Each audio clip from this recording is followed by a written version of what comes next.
歡迎翻到嚟我個 channel，我叫 Vivian。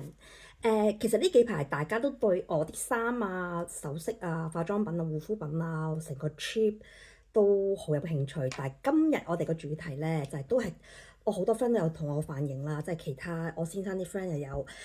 我朋友啲 friend 即係我自己啲 friend 啦，佢哋都話打算去旅遊，帶住啲細路，咁樣點樣去呢？其實日本嚟講呢，就真係唔係特別嘅，對啲好細嘅細路仔咧，除咗東京迪士尼啦，仲有某啲遊樂場啦，咁之後咧，佢唔啲餐廳唔係就特別對啲細路仔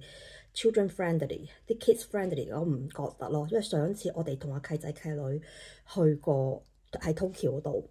有好多情況我哋只可以去一啲允許有細路仔，其實佢哋唔細㗎啦，即係由我契女都十歲嗰陣時㗎，我契仔都先係4歲㗎啦，都唔係嗰啲換尿片嗰啲 BB，佢哋都唔係即係間間都咁 friendly，所以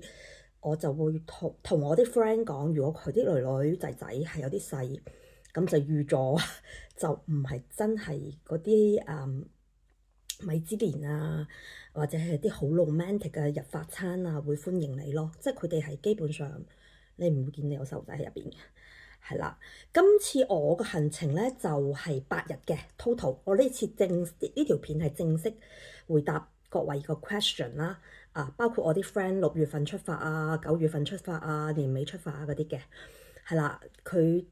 我係8日嘅行程，咁對於我嚟講咧係有啲密嘅，因為我哋要見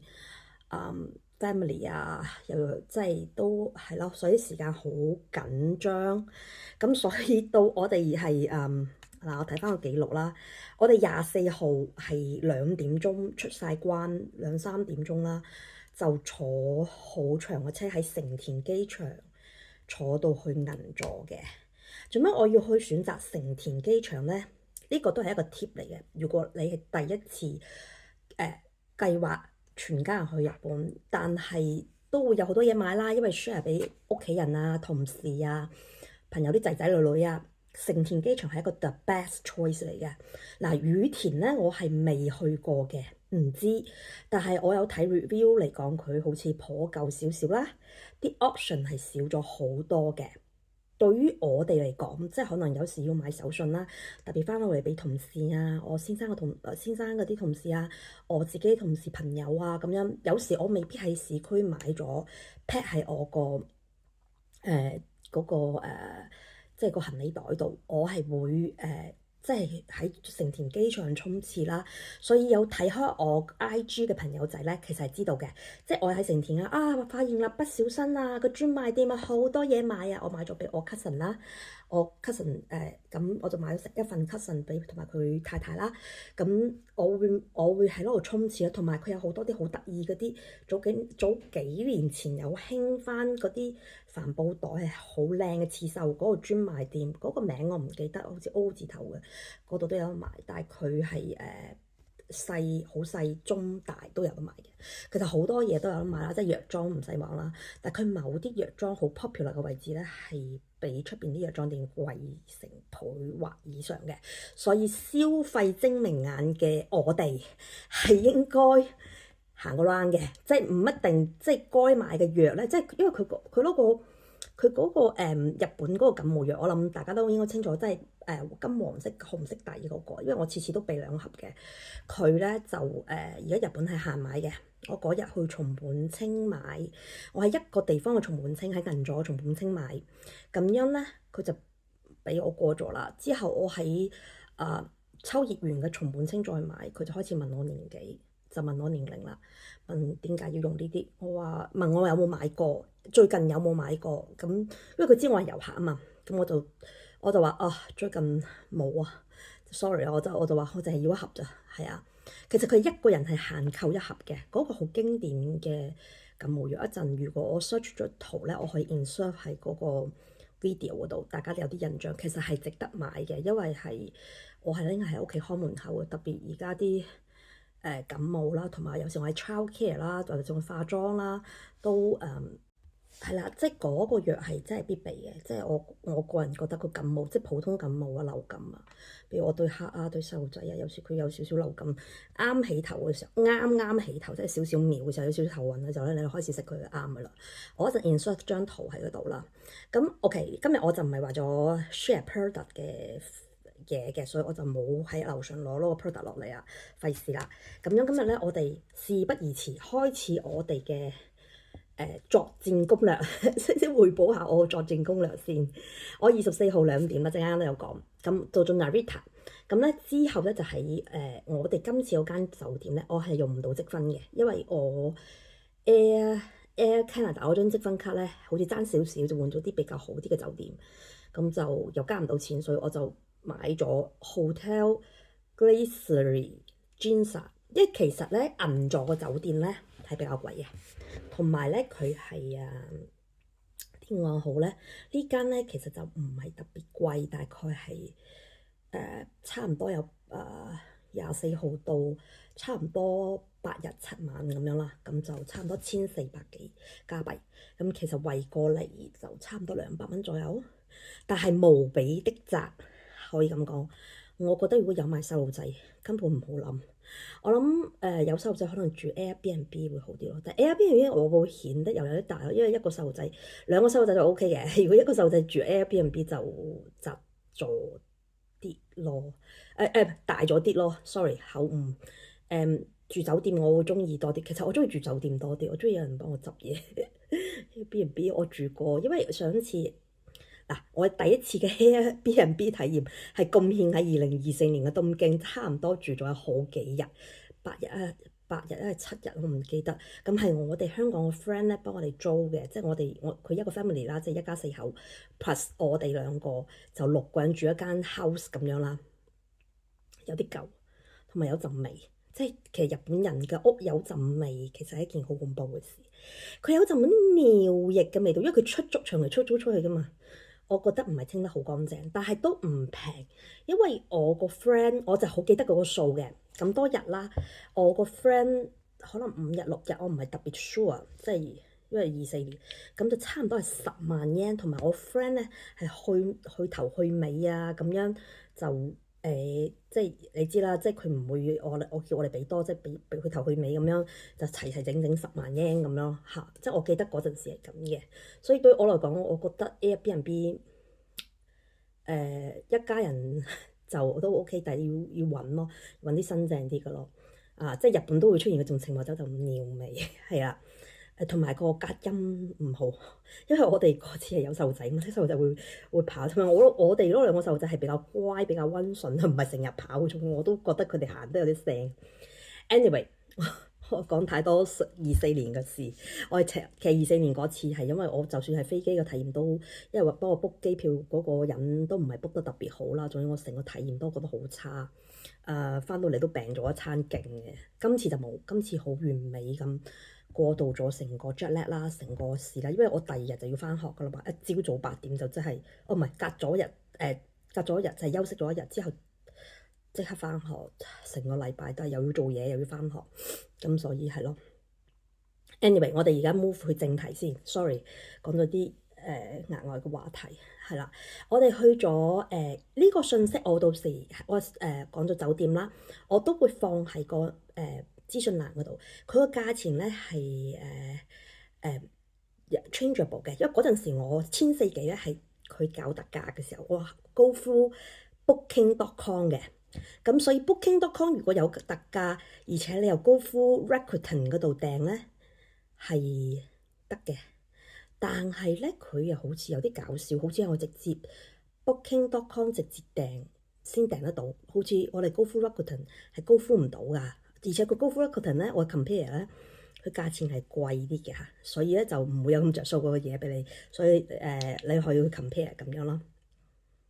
OK，咁好啦，咁而家到我哋晚黑個餐啦，咁我先生就話一定要即刻食和牛啦，咁我哋就去咗和牛燒肉 Kim 嘅呢一間，我先生 search 嘅時候咧就係。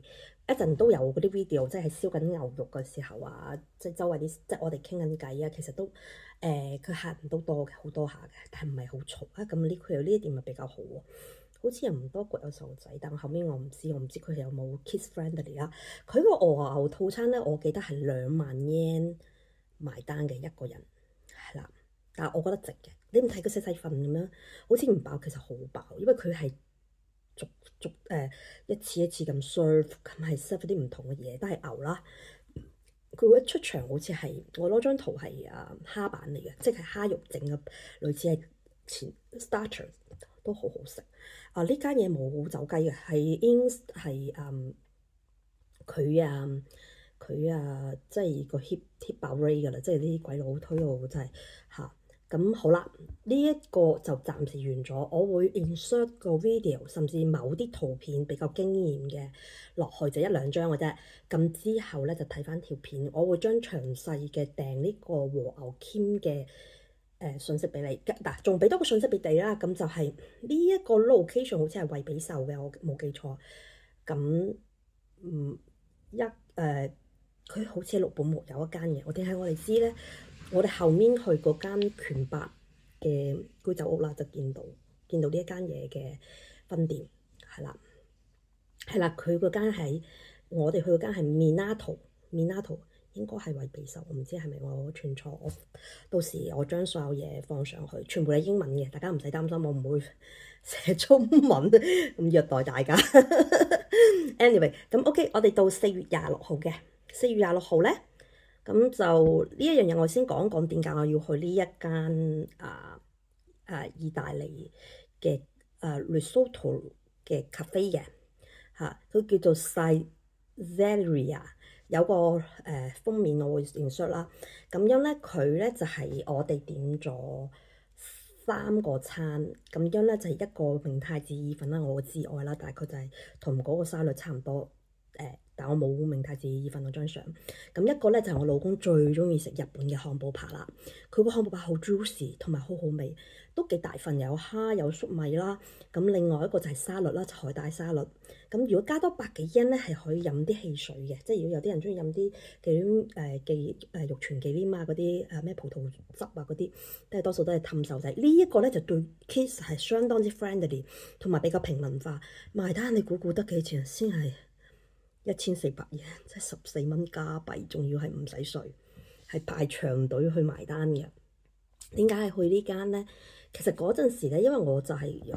Chanel 嗰度掃貨，即係本身唔係去 Chanel 嘅，本身去買嗰個 Goya，但係冇，之後去咗隔離嗰間，即係佢隔離嗰間 Chanel 掃，咁就拖咗好耐一段時間。睇我老公都冇辦法 expect 嘅，因為我哋本身冇諗住去 Shinjuku 嘅。Chanel 買嘢嘅，我先生就話：咁既然係買，點解唔返銀座買？即銀座有2間咁大間，又係專賣店咁，即係因為佢嗰個係樓上店㗎嘛。咁我話唔係啊，因為我咁啱行開咁個2個又即係咁啱有眼緣啦。咁之後因為佢又好肚餓，但係佢又想揾啲平靚正嘅嘢，唔知點解。咁之後佢就揾到呢一間，呢間真係平靚正，同埋呢間咧個 review 都好好，因為佢喺 Table Log 度睇嘅。即係而家咧，我會奉勸啲人咧唔好睇 Google，因為 Google 有啲假嘢嘅。而且 Google 咧，我老公有一次咧，因為有次我哋唔知行到邊度啦，就求其揾啲嘢食啦，真係肚餓到死咁樣，就揾附近啲 Google review 啦，就賴咗嘢。所以我喺日本咁多次都賴咗幾次啊，所以係有啲唔係特別好食，同契仔契女去係特別多嘅，因為佢好多都唔係 kids friendly。所以變咗佢哋被 reject 嘅機會係特別多，即係有啲，比如有啲食漢堡扒啊，食咩啊，佢啲餐廳我哋本身諗住要去嘅，點知其實因為有細路仔，佢就唔俾我哋入，佢就話sorry，我哋就係 serve 2 people 或者係 4 adults， 係啦。呢個我都會詳細會將嗰個 information 放喺個信息欄嗰度。係繼續4月26號嘅，咁樣咧我就食咗間Omakase嘅，咁其實就開啟咗慶祝我嘅生日嘅3連環high end 嘅餐廳之路啦，即係指呢間喺銀座店係總行嚟嘅。呢間嘢係 I'm the return customer， 即係我已經係若干年前係試過一次，好似係22年嘅時候，咁樣我就約咗晚上嘅，因為點解我會約晚上咧？因為我想試佢夜晚個餐，咁sorry， 我口有啲乾。我係之前係食佢哋嘅午餐，即係比較 special，大概萬幾 yen 一位。其實我食得都幾滿意，覺得都幾驚豔。唔知係咪嗰陣時我食得唔多，我就覺得幾好食啊咁樣。咁今次翻啦，我就有啲厭尖咯，因為佢收個價錢係收成六萬幾 yen。你講貴就唔貴，唔夠上一次24年嗰次中伏嗰個7萬幾 yen 米芝蓮一星嗰個，我先覺得嗰個先係人生最中伏嘅嘢，仲要行到冇雷公咁遠。咁嗰間咧就今次嗰間咧就叫做不過不失啦，唔差啦，但係唔驚豔咯。即係呢個新日餐嘅 starter 我嚟講，我就覺得一般。但係我照樣會 share 俾你，因為你哋如果食午餐，其實我覺得係唔錯，即係萬幾 yen 我覺得係抵嘅。但係 OK， 唔好同我講有5000幾 yen 嘅。有啲嘢唔可以咁比嘅，即係人比人咩都比死人，就好似化妝品咁，你都有 shoppers 嗰啲 product，咁點解 why you need Chanel，why you need Dior， 咁所以就嗰啲嘢就冇得太比較嘅，即係有啲人就會同我發一個 question，有啲5000幾 yen 喎，OK，嗰5000幾 yen 係，但係我覺得佢萬幾 yen 都值嘅午餐，所以佢紐約有分店嘅，佢好似紐約，好似美國有啲地方都有，所以佢係先收個 reserve 個 fee 先嘅，我冇記錯下。若干年前我係俾咗張信用卡俾佢，佢有冇收？哦，唔係，佢做咗 reference 就冇收到喺鋪頭度俾現金嘅。嗱，我醒起啦。OK， 之後咧呢個26號我就行程就完咗啦。4月27號咧就去到我嘅摯愛啦。呢個我都會放落去俾啲有 family，因為呢啲 family friendly 嘅呢個好多細路仔都睇嘅 Capybara。喺淺草店嘅 Capybara Cafe 嘅，咁咧佢係11點半，佢係要 make appointment 嘅喎，同埋佢 make appointment 咧都有可能咧，因為如果嗰兩個 Capybara 咧心情唔好啊，身體唔好咧，都有可能會 cancel 噶，所以佢哋好難約㗎。我24年嗰次約唔到啊，我先生8點鐘就係嚟幫我約嗰個 cafe 嗰個即係個票啊，約咗幾日。排咗幾日隊都唔得，但係今次唔知深刻佢點樣整我就應該就係要喺網上約咯，所以就地址我又會 share 啦，佢有埋個website 嘅，咁同埋佢有 IG 嘅，佢有兩個佢兩個 couple 我都好中意，我哋就好似同佢有個 family photo， 即係佢哋真係好得意，但係入邊有兩個嘅，一個係另外一個叫 Pecan 咧就係個牙有啲問題，同佢天生牙有啲問題嘅，所以就如果有啲驚佢有冇啲咩細菌咁樣咧，你就唔好接近佢個嘴嗰邊太多，或者你驚佢咬你啊咁樣，因為佢牙係有啲問題嘅。另外嗰隻就好乖順嘅，其實嗰幾隻嘢咧一定要買嘢食嘅，即係買啲胡蘿蔔俾佢食嘅。你唔買嘢俾佢食咧，佢哋唔會同你有互動嘅。佢好似我啲姨媽姑姐咧見咗啲相咧就話嗰隻公仔咁得意嘅，我話佢唔係公仔，佢係真係動物嚟嘅，但係佢哋唔喐咯，即係佢哋任你摸啊，但係佢唔會搲，佢好溫順嘅，佢哋從來唔會發生搲你啊、咬你啊嗰啲，唔會嘅，佢有人睇住嘅，同埋佢有杯嘢飲嘅，咁我唔中意飲咁多甜嘢，我就飲咗杯 ice tea， 即係嗰啲即係好似大麥茶咁樣，即係好似呢啲。咁我先生咧就飲咗杯latte，咁我就佢好似係飲咗杯凍 latte，但係佢話幾好飲，都唔錯，個水準都唔錯。其實好似冇嘢食嘅，佢就係包即係嗰個 visit 就包杯嘢飲。係啦，咁樣咧佢係需要提前10分鐘去到攞度嘅。咁之前咧我去到之後咧，我見到兩個姐姐啦，即係香港個姐姐都有嚟，佢哋都好中意。咁後尾又對俄羅斯嘅 family 就好大個 family 啦，就姨媽姑姐帶細路仔咁樣一齊過嚟玩，佢哋都玩得好開心嘅。照樣啦，個兩隻嘢都係嗰兩個 Capybara 咧都係好 cool 嘅。但係咧，當佢買咗好多胡蘿蔔俾佢食啦，即係當場買啦，大概1000幾 yen，我冇記錯。咁樣咧就佢哋成人精神晒咯。咁如果 on the way 去 Capybara 咧，其實佢有間on the way 即係行過去，未到 Capybara， 即係可能唔知車站口出嚟啦。佢哋有間咧手信鋪都賣嘅手信都唔錯嘅，有嗰啲貓貓袋啊，嗰啲公仔袋我都有買。其實個做工係粗咗啲啲，但係值得買。我仲有一個柴柴嘅公仔，即係嗰啲柴犬嗰啲公仔，即係吊喺嗰啲啲手袋嗰度咧都好得意。咁我覺得佢賣得唔貴，先賣800 yen。咁之後我先生就話：好貴啊，啲呃人嘅，你唔好買啦。咁後尾好啊，我話我唔呃人係嘛。咁之後我哋再 walk around 啊，有時去銀座啊、秋葉原嗰啲，我話你睇呢啲咁嘅質素都賣成1200 yen，咁嘅 Melody 都要賣成2000 yen。仲要唔淨係精緻嘅滴滴㗎咯，咁我先生就冇聲出。我其實因為我買嘢係我強項嚟㗎嘛，即係對比價格更加係我強項啊，因為記價錢係我一個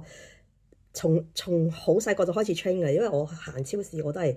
記價錢記得好快嘅，呢種係一種樂趣嚟，即係啊，呢種係一種樂趣，係啊，唔係慳得幾多係一種樂趣，係啊。OK，我哋跟住落嚟呢間甜品鋪 ，Oh my god！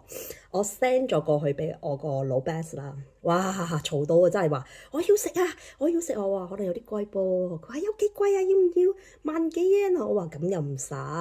咁之後我就話3-4千 yen 啦，即咁，但係其實我俾張圖你睇，其實佢嗰個可麗露咧，即係佢一個法式甜品，唔知係咪法式甜品，但係我見。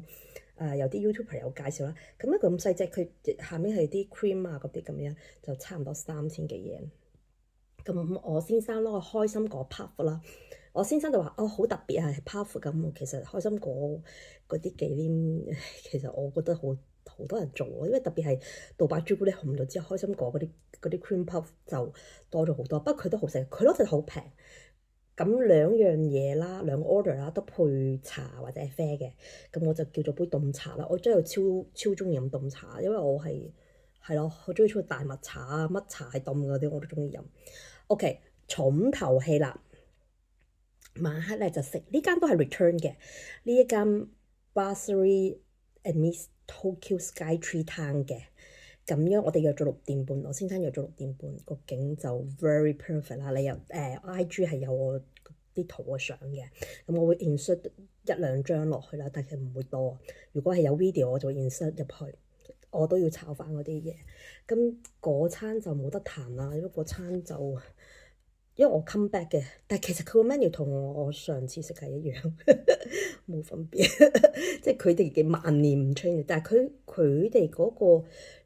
主管咧就其實即係個總主管咧，其實係法國人嚟嘅。咁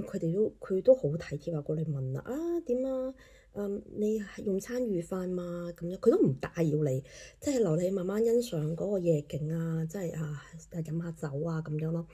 同埋係咧我都有講過嘅，其實呢件事喺個 IG 度我都有講過 story。其實咧，如果你係網上面預訂呢間餐廳咧，因為環境真係好正，嘢食更加正，咁樣咧。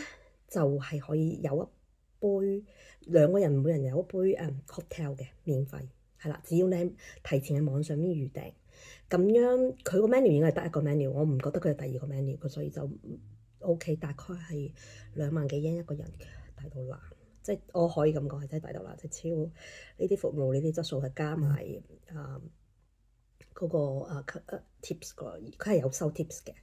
但係我係覺得好值咯。係啊，同埋係以呢個性價比係，我覺得值得約會真係呢個好似冇得帶細路仔，所以就係啦。friend 有細路仔啲 family 等你哋退休嘅時候先再過嚟。sorry，我好衰啊，真係唔好意思。嗱，我絕對冇歧視有細路仔，我真係咁講冇辦法，係我要講清楚，費事大家以為係有細路仔可以帶入去。sorry，冇啊嚇。正日啦，我正日生日咧。梗係要用啲最勁，因為今次呢個 trip 我係喺香港、深圳再